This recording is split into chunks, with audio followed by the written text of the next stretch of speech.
I'd like to call this short presentation The Trojan War, Whose Version of History? One of the great epic stories in Greek history and literature and philosophy is the Trojan War. This is written about graphically by Homer in the Iliad and then the Odyssey. And much of the story is reflected on in many of the great Greek writers, particularly the tragedians and others. One read of the Trojan War is that Menelaus and Helen, whose face launched 1,000 ships, as they say, were generous to guests, particularly from Troy.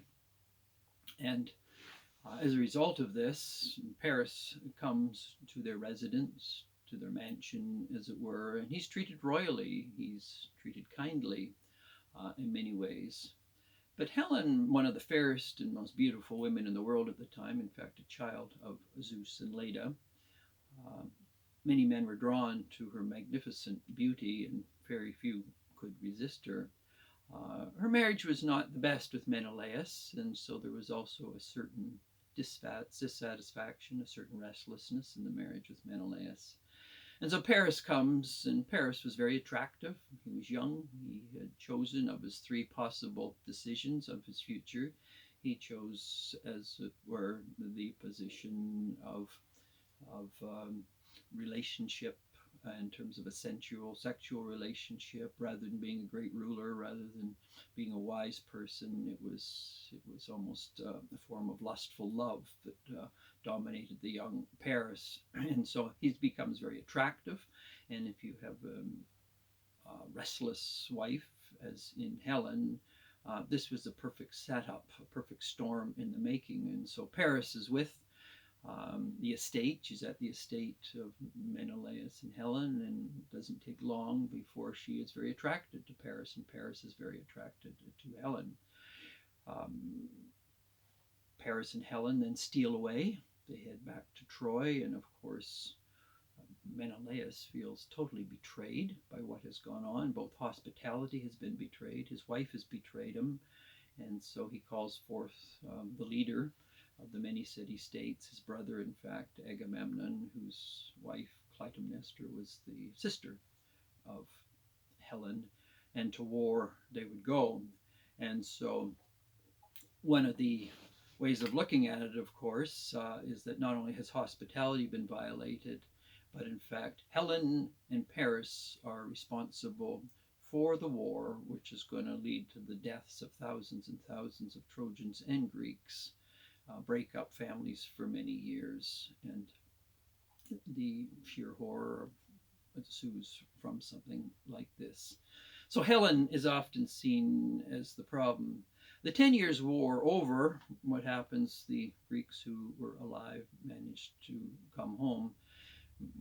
But on the way to Troy, Agamemnon, who is the leader of the war, he in fact had offended nature itself, and so you get Artemis. You get an interesting study here of nature and humanity. He'd taken advantage of the natural world. So Artemis blocked the winds that was going to take him to Troy.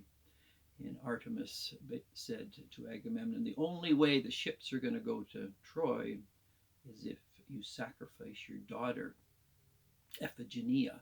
Then I will open the winds up again, and you will go to war, and you will continue to be a great commander.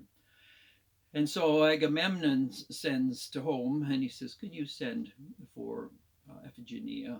I'm going to marry her to Achilles, the great warrior. And of course, Agamemnon and Achilles were like two males and alpha males that competing for who's going to be the strongest, the commander, the best. And that's another story entirely, between this competition between men over who's going to be the dominant one in the herd.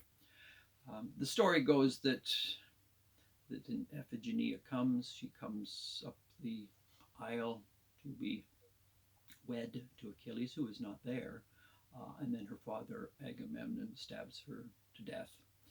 And so you have these two stories of both Helen and Paris and Agamemnon, which are horror stories in many ways, one leading to the Trojan War, the other on the way to Troy, a father being willing to listen to a god who tells him to sacrifice his daughters so he will lead the attack on Troy.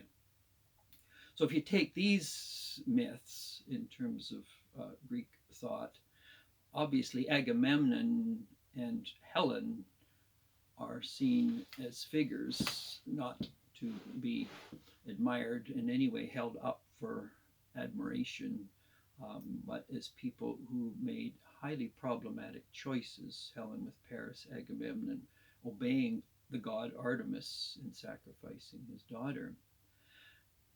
Now, what happened when you get to some of the Greek tragedians, when you go from Aeschylus to Sophocles, and particularly to Euripides, and there's the Greek lived in Sicily, Cephalorus. What happens in this story is that Helen comes to him, and she says, this story that's being told is not really true. She says, what really happened was, in fact, when it seemed that Helen was being spirited off by Paris to Troy, that was just a phantom. I was faithful to my husband. In fact, Paris was taking advantage of me. I slipped out of the city and went into hiding. And so what seems to be the disloyal Helen, in fact, was the deeply loyal Helen. And Paris, she created an illusion that she had the real Helen and was heading off to Troy. So the battle was fought over a phantom Helen because Helen, in fact, was faithful to Menelaus. The story of Agamemnon and Clytemnestra was once again a story in which what happened is Agamemnon said that, in fact, Iphigenia came to the area, but he played a key role in helping to spirit her away. And what seemed to be the killing of his daughter was, in fact, not the killing of his daughter. It was a phantom or an illusion. And so Paris, or Helen, basically what you have in her attempt to rewrite the story is then the question of whose version of Paris, Helen, Menelaus, whose version of Agamemnon, Iphigenia, Clytemnestra. And so what you get is two different versions of history, which is really relevant for today, where we have so many different people claiming to interpret history in a certain way. And basically Helen said to the teller of some of these myths, you are going to be blinded until you tell the story the way I understand it and what I did to preserve integrity in my marriage. Same with Agamemnon. And so the teller of this story, he was blind. He would not be given his sight again until he told the more sanitized, domesticated version of history. So then the question is, whose version of history? So often we get in the midst of our culture wars today, people interpreting history. It can be First Nations history, it can be gender history, it can be identity history, it can be empire colonization history. All of these particular approaches to interpreting history raise the question of whose version of history, which cherries are we picking on the tree, what are we ignoring in certain stories, and what is the role of ideology in something like that? Because often, given a person's interpretation of reality, they'll be very selective in what they draw from history. And then the problem we live with today is memoricide. If people have no sense of history, then they just believe whatever they are told. And so, as Noam Chomsky has often said, memory is a form of intellectual self-defense. But where we have no memory, then whatever people say about history, we just believe because there's no alternate facts to reply to.